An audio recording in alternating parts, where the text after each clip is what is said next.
صلاة الذي في كل سار وفي ظفر هماني ألا ماهن ما الأبص والسفر فلاهي بكوني عبد ربي خديمه.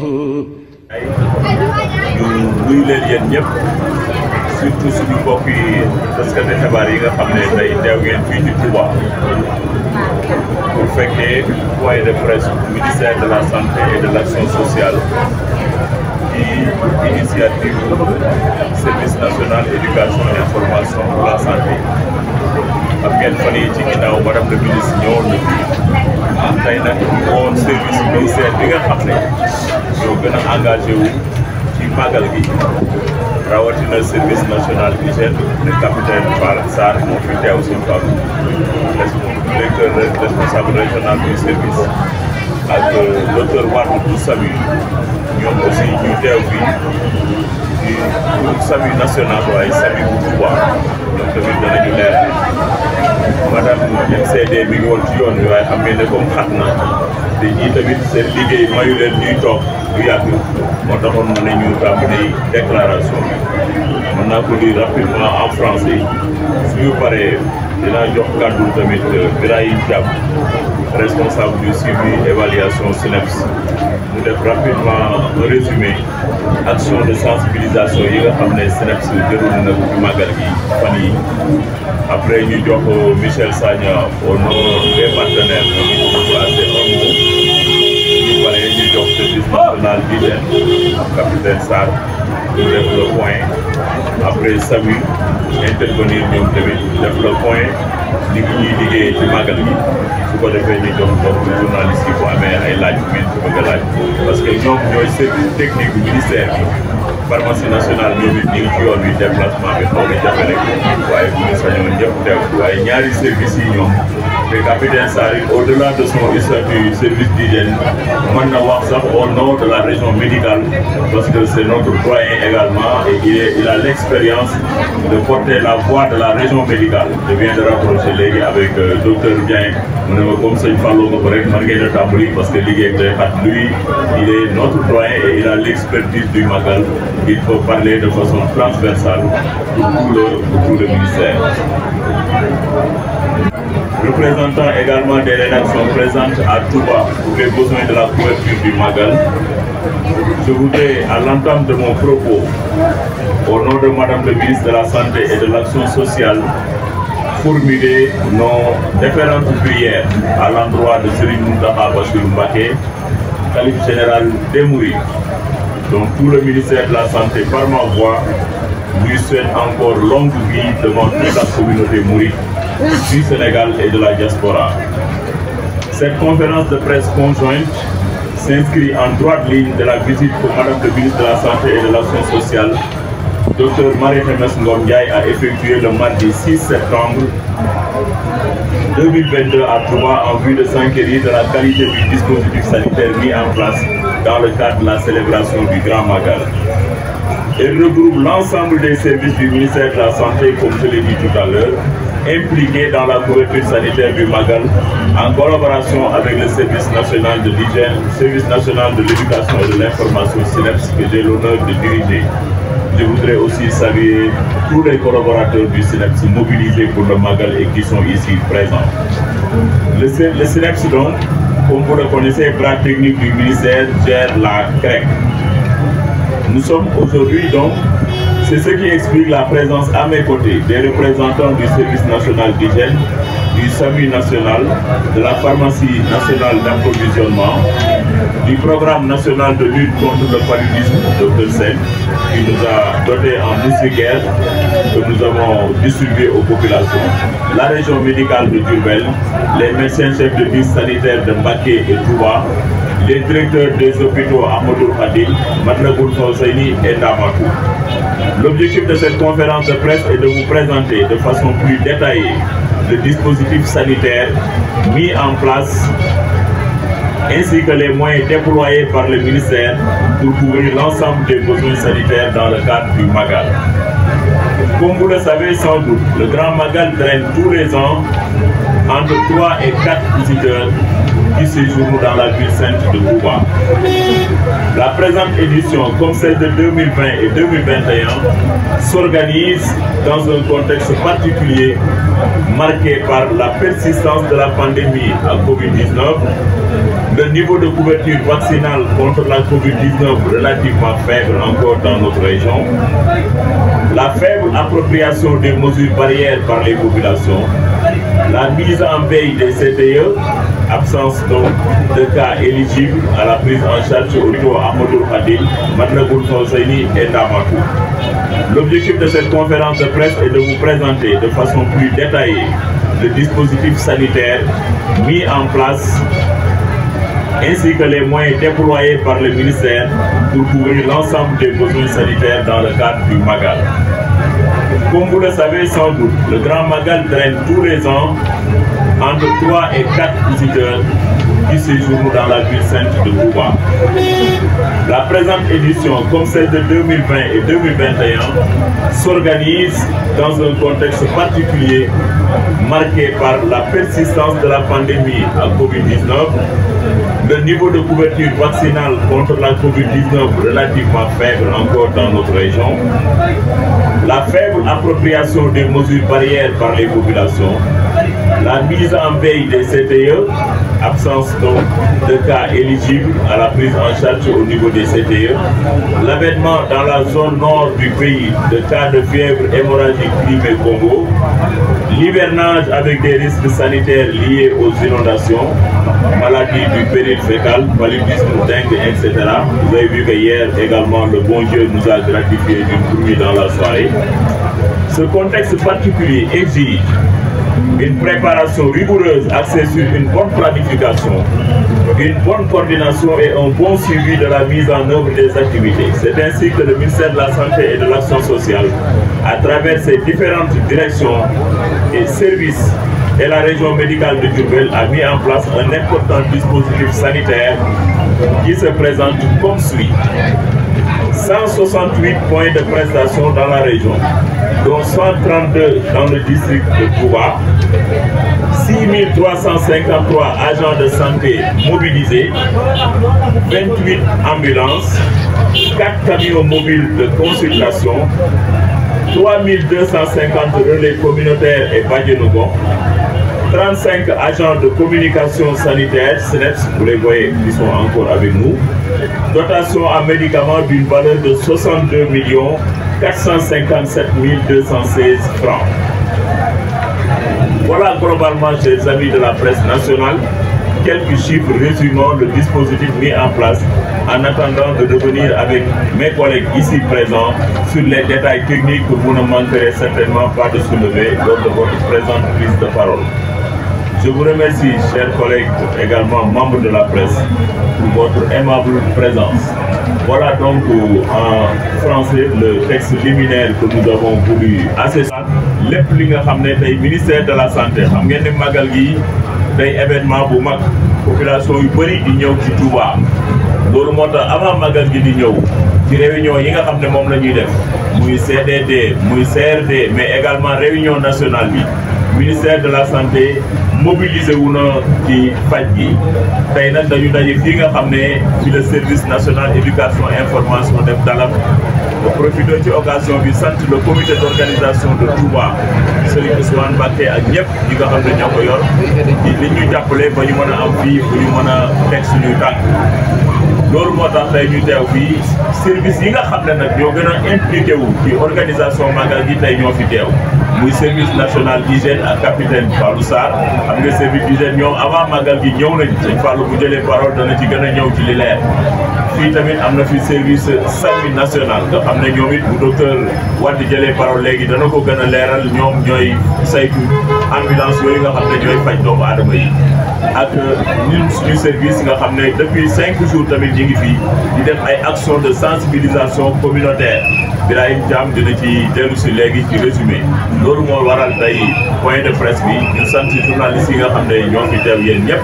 madame le ministre jox nañu ndigal pour que ñu gën a continuer ci sensibilisation bi danañ dugg ci kër yi dem ci waañ yi bu ñu jógee fii léegi dañu war a yóbbu produit yi nga xam ne moom lañ indil comité d'organisation bi ci jumaa ji ak résidence li wër Touba moom ak ci kër yëpp yóbbu nañ fa lépp li nga xam ne dana dimbale jigéen ñi ci waañ yi ak muy gel yi muy li ñuy raxasee loxo yi madaar yeeg saabu yeeg yëpp loolu service bi vraiment góorgóorlu na ci def naa ne loolu moo nekkoon kàddu yi nga xam ne moom laay tënk moo jox Birahim mu gën a ñëw en détail ci bi ñu jugee Ndakaaru ci ndigalu suñu directeur monsieur Bara Gaye donc sur instruction aussi du ministre de la santé et de l'action sociale gisante nañu ak MCR gisee boobu sax moo ñu permettre vraiment ñu tënk lan lañ war a dérouler comme activité de communication de sensibilisation donc ci biir tënk boobu noonu moom jox nañu ay yoon dañu kat ci région bu sañoon ak période bii mu tombeel ñu communiquer maanaam ñu waxtaan ak askan wi ci lu jëm ci paludisme surtout ñu waxtaan ak ñoom ci lu jëm ci feebar yi nga xam ne mën naa soqeekoo ci ndoxum taw mi ñuy taa wala ñi nga xamante ne dañoo génnoon seen i kër wax ca delluwaat donc naka lañ leen war a sensibiliser préparer leen ba nga xamante ne bu ñu delloo ndax kat dañoo war a dalal ay gan naka la ñu war a comporter mais aussi ci seen hygiène individuelle maanaam ñu jëm ci raxas loxo yi ak loxo ak saabu def ay dispositifs de lavage des mains ci buntu wanag yi ak yu demee noonu pour que hygiène en tout cas ñu mën ko assurer ci biir màggal wax nañu tamit nañu waxtaan ak saareen yeeg soween yeeg suñu jëm ci wàllu feebar maladie chronique yi donc ñooñu dama leen utiliser rek comme alibi mais wax nañu ngir ñu waxtaan ak képp koo xamante ne dina ñëw ci màggal bi suñu jëm ci feebar bu mel ne diabète wala tension ak yu demee noonu ñi nga xamante ne daal dañuy topp traitement te ànd ak feebaru dëkkaale ñu ñuy wax maladie chronique dañu respecter seen traitement yi mais aussi ñi nga xamante ne moom lañ leen digal pour que ñu war di xewloo loolu ñu jéem ko respecter donc bi ñu jógee ci loolu ci lañ ñëw ci district bi ànd ak région médicale bu Touba bu Mbacké donc ñu ay activités yu ñu war a dérouler de manière opérationnelle ci lañ tàmbalee ak ay caravanes donc ci biir caravanes yooyu sax ànd nañ ci ak acteurs communautaires yi ne Touba le réseau voilà des acteurs communautaires de Touba donc bu sillonné mën naa ne ñaar fukk lu mu néew ñaar fukki localité ci biir Touba sillonné nañ donc ci biir Mbacké lu mu gàtt moom it visité nañ lu mat fukki bërëb fukki localité ci biir Touba Mbacké donc fukki quartier donc yooyu noonu permettre nañu vraiment ñu échanger ak population ñu poser ñu ay questions ñu laaj ñu seen wàllu wér-gu-yaram ñu tontu leen ci li nga xamante ne moom le ministère de la santé et de l'action sociale di def ak di waajal def pour couvrir màggalu Touba donc échanger nañu ak ñoom ñenn ci ñoom may nañ leen ay produits Aquatabs yu bëri parce que région bi waa ADEMAS dañ ko jàppale fukki millions comprimés Aquatabs donc ñu doon ko distribuer waale ci màggal bi ngir gën a mën a sellal ndox mi ñuy jëfandikoo donc may nañ leen loolu may nañ leen ay produits d'hygiène bu mel ne eau de javel bi bu mel ne savon liquide yi entre autres ak ay dispositifs de lavage des mains mais aussi waxtaan nañu ak ñoom ci wàllu wér-gu-yaram d'une manière générale su liquide yi entre autres ak ay dispositifs de lavage des mains mais aussi waxtaan nañu ak ñoom ci wàllu wér-gu-yaram d'une manière générale surtout jigéen ñi tamit sensibiliser nañ leen parce que kat période màggal dafa jot rek dañoo war a bàyyi seen wér-gu-yaram surtout jigéen ñu wérul ñi mu sooxe donc rappelé nañ leen surtout tëdd ci moustiquaire bi dëgg la naam dañuy dalal ay gan mais tamit ñoom dañoo nekk ci ñi nga xamante ne dañoo vulnérable maanaam pour jàngoro dugg leen dafay yomb donc ñu fàttali leen seen bopp fàttali leen naka lañ war a comporter donc dem nañ ci teen yi comme fu mel ne Mbacké dinaa ko cité fu mel ne Ndiayeen donc dem nañ ci teen bi foofu ñëpp xam nañ ne presque Mbacké ak Touba yëpp fa la ñuy ravitaillé woo wala boog ñi ci ëpp fa la ñuy ravitaillé woo ndox donc maye fa ay comprimés Aquatabs mais aussi waxtaan ak chef de quartier Ndiayeen toog nañu ak moom ci ndigalu suñu directeur ñu jébbal ko ak ci ndigalu préfet bu département Mbacké ñu jébbal ko ay kit d'hygiène jébbal ko waale moustiquaire c'est le lieu aussi de remercier ñu remercier waale waa PDP donc ca Mbacké def nañ ci suñu activité rek yu ñuy def bokk la yi nga xamante ne moom la district bi jiite woon joxe nañ fa 200 moustiquaires lu mu néew maye nañ ko population bi ñi nga xam ne dañuy dalal ay gan ak ñi nga xamante ne xëy na soxla woon nañ ko te mënuñ ci woon a joxe donc ak communication de proximité bi ñu def permettre nañu daal vraiment ñu mën a ratisser large mën a dem ba ci local bi yi gën a reculer mel ne Bobareel mel ne Ndoyeen extension nga xam ne ay santaan lañ koy woowee donc ñu saaxoon teg communauté yooyu donc waxtaan ak ñoom ci wàllu wér-gu-yaram de manière générale donc def nañ tamit ay émission rajo yoo xam ne ay émission intégrée la yoo xam ne dañ ci ratisser large vraiment l'antenne était ouverte nit ñi mën di woote di la wax seeni soxla dafa toogal fa ministère de la santé ñu mën leen a indil ay tontu yu leer. bañ jógee ci loolu it dem nañ wax dëgg yàlla ci suñu hôpital bi bees bi nga xamante ne président de la république vraiment daf ko jagleel département bi jagleel ko waa Sénégal jagleel ko sax bu naa ne sous région bi muy hôpital Cheikh Ahmadou Bamba bi Cheikhul Khadim. donc dem nañ fa gisante nañu directeur bi waxtaan nañu ak moom ci lu jëm ci wàllu communication bi hôpital bi def mais aussi offre de service bu am solo bi nga xamante ne ñu ngi koy def ci jamonoy màggal bii ñu toll. donc profité nañ ci jox leen banderole ñaari banderole yoo xamante ne ci ndimbalu USAID Breakthrough Action lañ ko defaree. donc pour que ñoom tamit ñu mën a renforcer seen communication. donc xam nañ ci kanam incha allah fii ak ay bés yu néew dina am yeneen i liggéey yoo xamante ne danañ ko def ak hôpital boobu noonu muy un joyau boo xamante ne Sénégal moo ko moom ak yeneen hôpitaux yëpp incha allahu rabbi pour gën a améliorer communication ba nga xamante ne ku fa ñëw sax di fajoo si di nga fa jëlee ay informations à travers seen télé yi ñu teg foofu. donc y a un vaste chantier que le directeur du SNES a initié mais loolu xam naa dina ci dellu si waat beneen yoon pour ñu gën ci mën a waxtaan. donc daal ci tënk mën naa ne waxtaan nañu ak moom ci lu jëm ci wàllu communication bi hôpital bi def mais aussi offre de service bu am solo bi nga xamante ne ñu ngi koy def ci jamonoy màggal bii ñu toll. donc profité nañ ci jox leen banderole ñaari banderole yoo xamante ne ci ndimbalu USAID Breakthrough Action lañ ko defaree. donc pour que ñoom tamit ñu mën a renforcer seen communication. donc xam nañ ci kanam incha allah fii ak ay bés yu néew dina am yeneen i liggéey yoo xamante ne danañ ko def ak hôpital boobu noonu muy un joyau boo xamante ne Sénégal moo ko moom ak yeneen hôpitaux yëpp incha allahu rabbi pour gën a améliorer communication ba nga xamante ne ku fa ñëw sax di fajoo si di nga fa jëlee ay informations à travers seen télé yi ñu teg foofu. donc y a un vaste chantier que le directeur du SNES a initié mais loolu xam naa dina ci dellu si waat beneen yoon pour ñu gën ci mën a waxtaan. donc daal ci tënk mën naa ne loolu lañu fi jot a def comme activité mais aussi rappeler que ne dañoo nekk ci période mbas mi. donc ci biir activité de sensibilisation yi fu mu dem waxtaanee dañ ci wàllu ñàkk yi. donc mbas mi ngi fi toujours te ñu ngi tiit toujours di xalaat beneen variant bu bees ñëw fii indi ñu ay jafe-jafe moo tax gën nañu sensibiliser population yi pour que ñu dem ñàkk bi ndax à travers le dispositif mis en place y a des vaccins qui sont am na ay ñàkk yoo xam ne disponible ay ñàkk Johnson yi nga xam ne da nga koy jël benn dose. donc képp ku bëgg a ñàkk rek structure de santé bi mu mënti dem bu yeggee incha allah dana ñàkk ci corona. docteur Mouhamadou Moustapha Bodian di coordonnateur antenne Sami Touba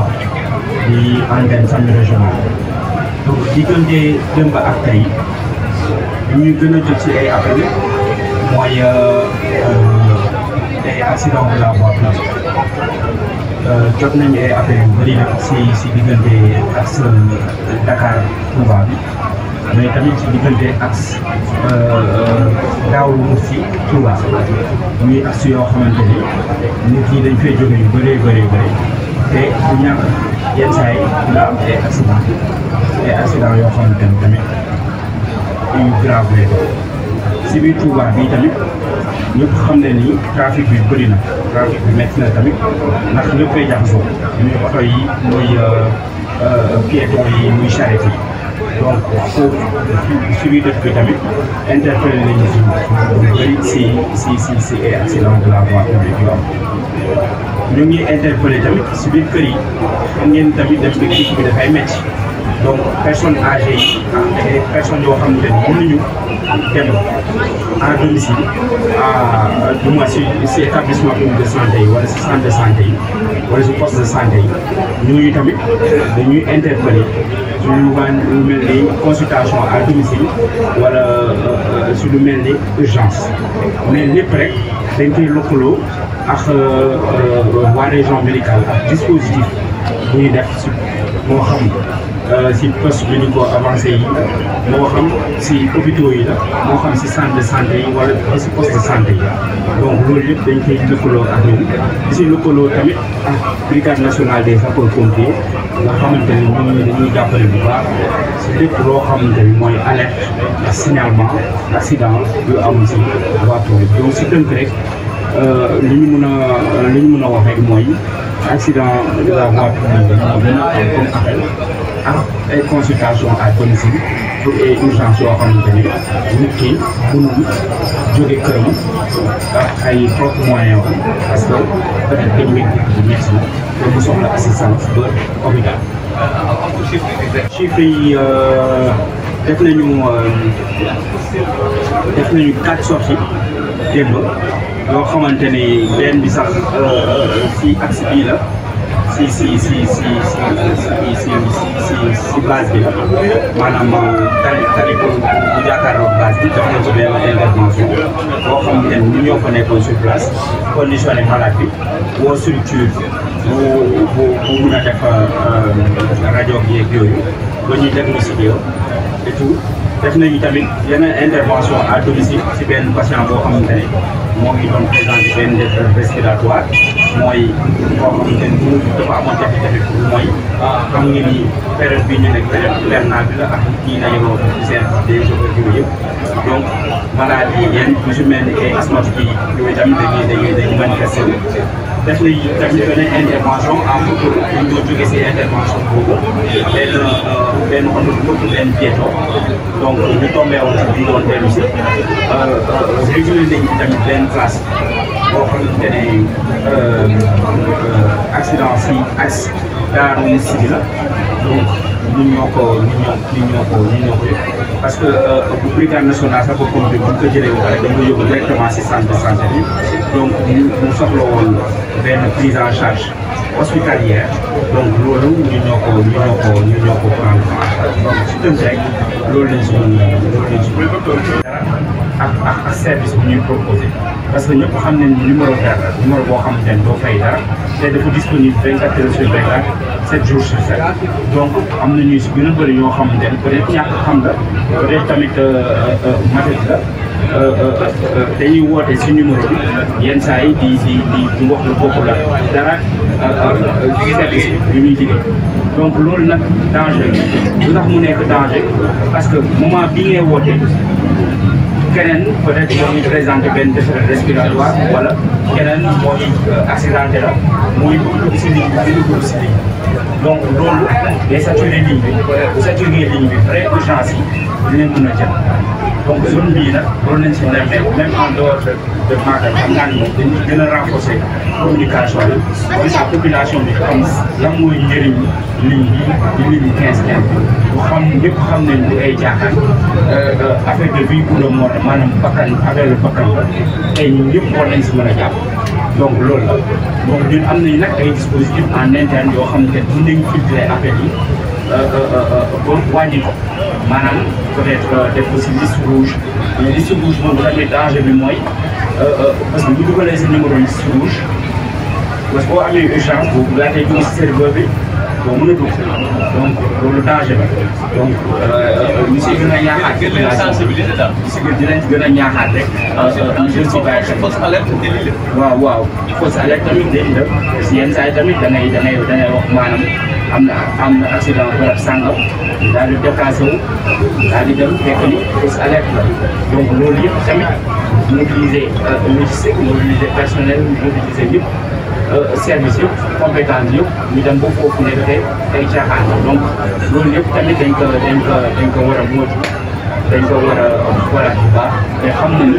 mission bu ñu fi indi mission primordiale pour sécurité ak santé population. Merci. Donc, région médicale, à travers donc, le ministère de la Santé, on va venir pour tout ce qui est urgence. On a les pour urgence là, urgence là que si liggéeyu SAMU la bokk maanaam surtout li ñuy wax couverture des grands événements parce que suñu mission la bokk daanañ ko def nag depuis li ci bees waaye depuis daaw am na antenne boo xam ne ci Touba ci Daaru Marnaan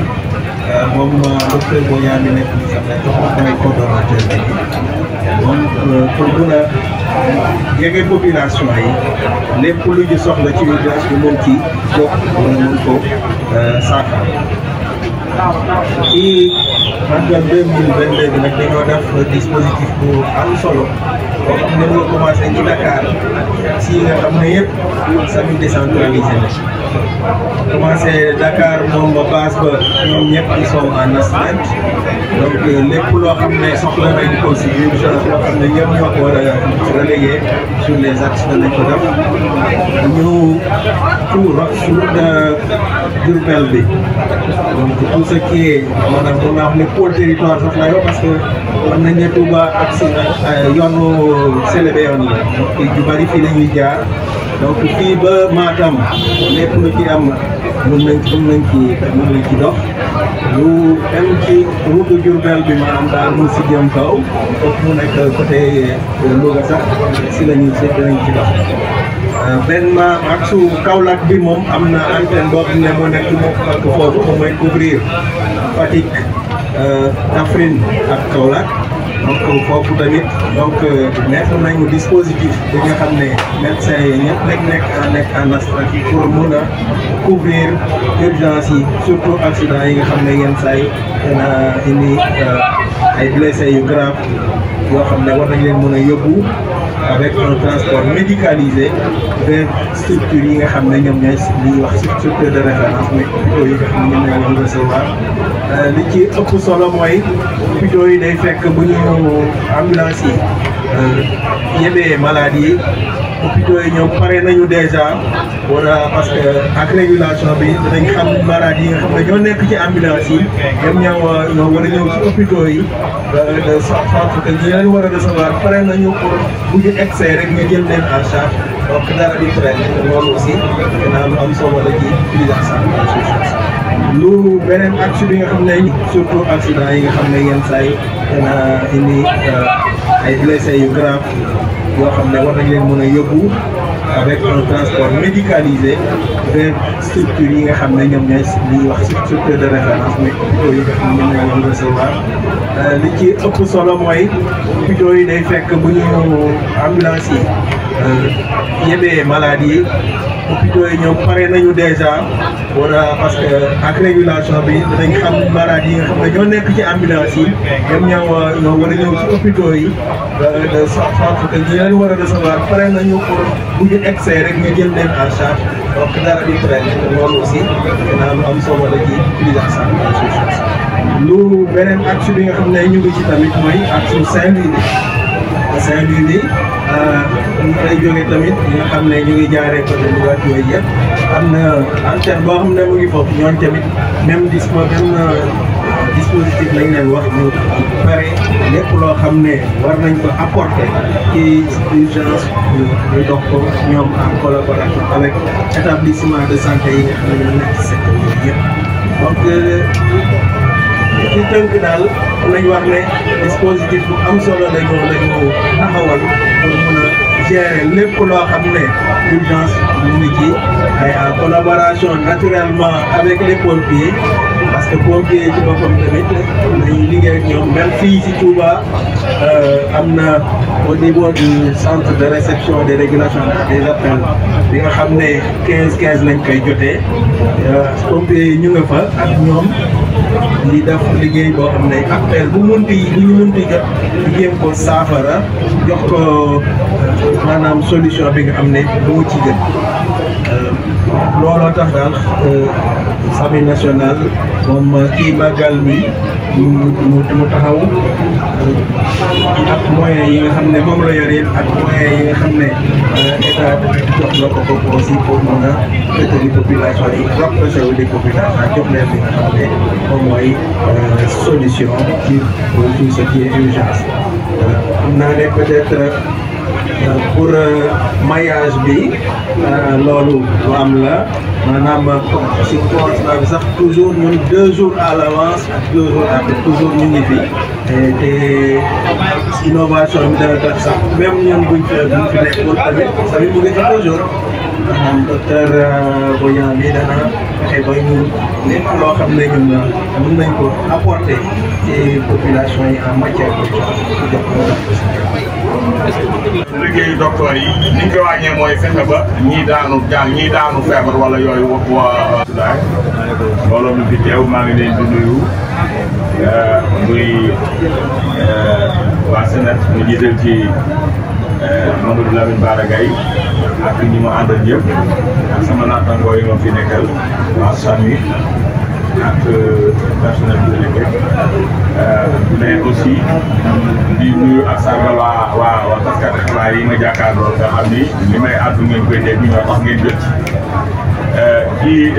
taxawaayu service d'hygiène laay jëkk a wax muy bànqaas bu njëkk bi ñu ko monsieur Gaye waxee rek directeur SNEIPS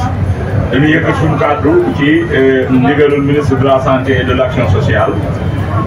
waaye man mu rogalaat jaari direction du service national de l'hygiène le médecin colonel Maodo Malick Diop li ñu fi dajale day bànqaas bi ëpp solo ci liggéey bi maanaam weccoo ak jàllale message service d'hygiène ñëw nañu fii le 20 août lañu tàmbali liggéey bi le 20 août fekk na service d'hygiène ñëw na ñu tàmbali liggéey bi service d'hygiène nag ci tënk lu gaaw a gaaw dafa nekk rek juróomi buntu maa juróom-benn mooy li ñu gën a xam nu koy tàmbalee mooy pompe bi bu ñu ñëwee comité d'organisation bi dañ leen di jébal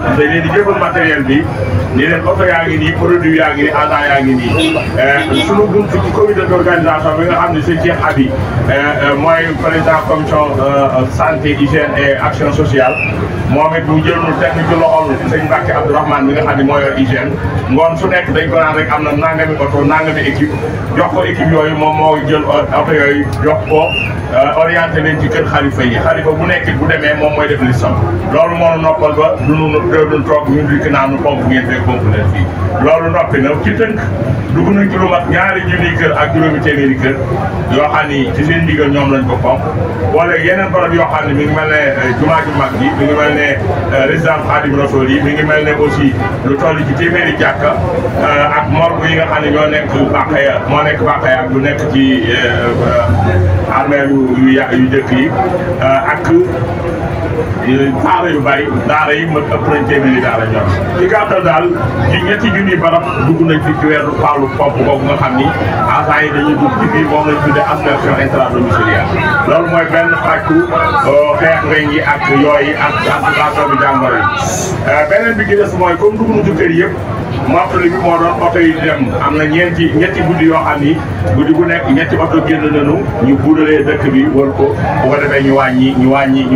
li nga xam ni mooy ko anticipation bi jàngoro yi beneen bi ci des mooy comme dugg na ci kër yëpp mottali bi moo doon oto yi dem am na ñetti guddi yoo xam ni guddi bu nekk ñetti oto génn nañu ñu buudalee dëkk bi wër ko bu ko defee ñu wàññi li nga xam ni mooy population vectorielle maanaam mooy li nga xam ni ñooy rab yi naaw aju ci yooyu ak lay gi li ko mottali ñetteelu bànqaas bi mooy lutte anti-larvaire maanaam walax njaay yi fañ nekk fa nga xam ne foofa la ñuy juddoo ñu fekk leen fa moom it jéem leen a wàññi ba liy juddu lu gën a loolu mooy opération technique yi mooy première activité bi ñaareelu activité bi mooy contrôle qualité boobu maanaam ndox mi ñu jàmbar ko xool ko nu mu tëddee équipe bi dafa dem ci forage yi defagul na lu ma juróom-benn mbaa juróom-ñaari forage dem dugg nañ ci kër yi aussi ndax Touba dañuy def ndox mi ci bassin yi dañuy def ndox yi ci ay barigo mais aussi def nañ sax ay prélèvement jël nañ ko sax ci frigo yi ndax dañu bëgg a xam dencukaay bu nekk la fa nekk ak yan degré de contamination wala pollution lay am maanaam lay sikkal ndox ma résultat yooyu nu amagul nag duñ ko mën a wax mais danañ ko weccoo ak ñi nga xam ni ñoo ko moom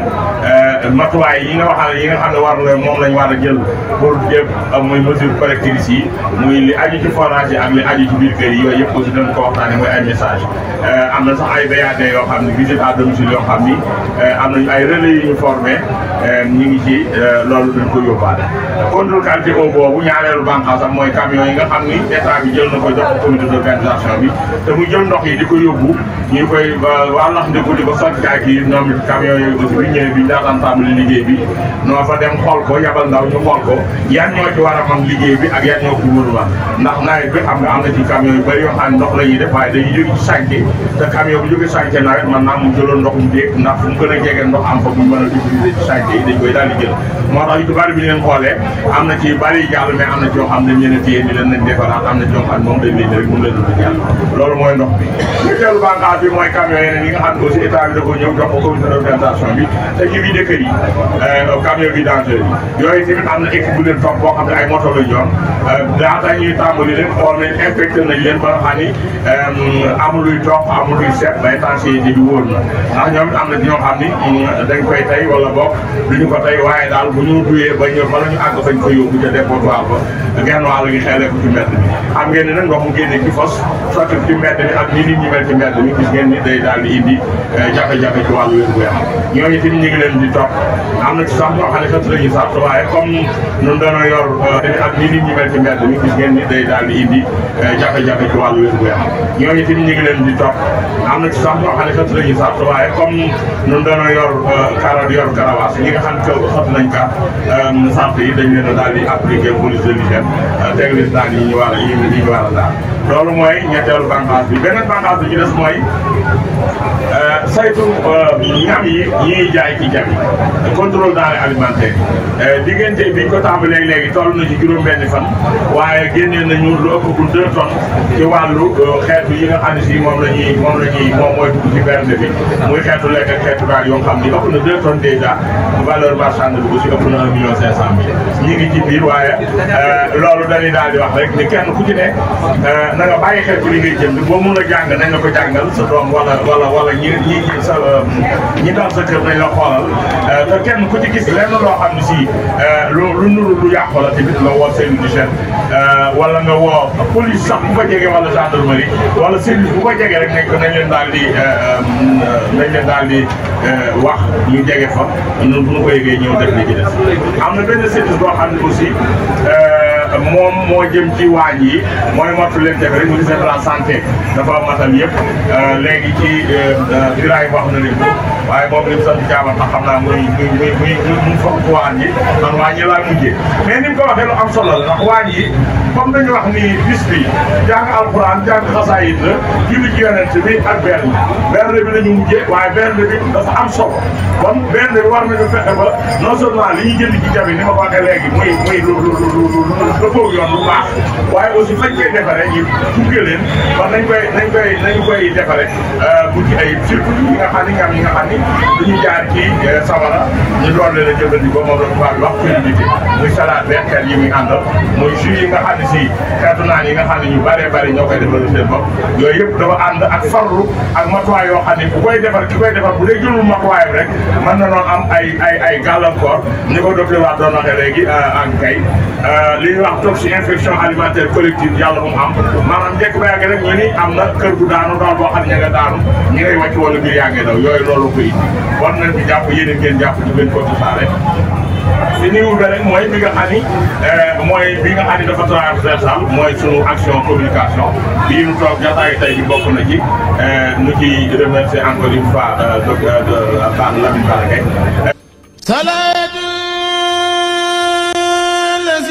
في كل سار وفي ظفر هماني ألا ماهن ما الأبصر والسفر فلاهي بكوني عبد ربي خديمه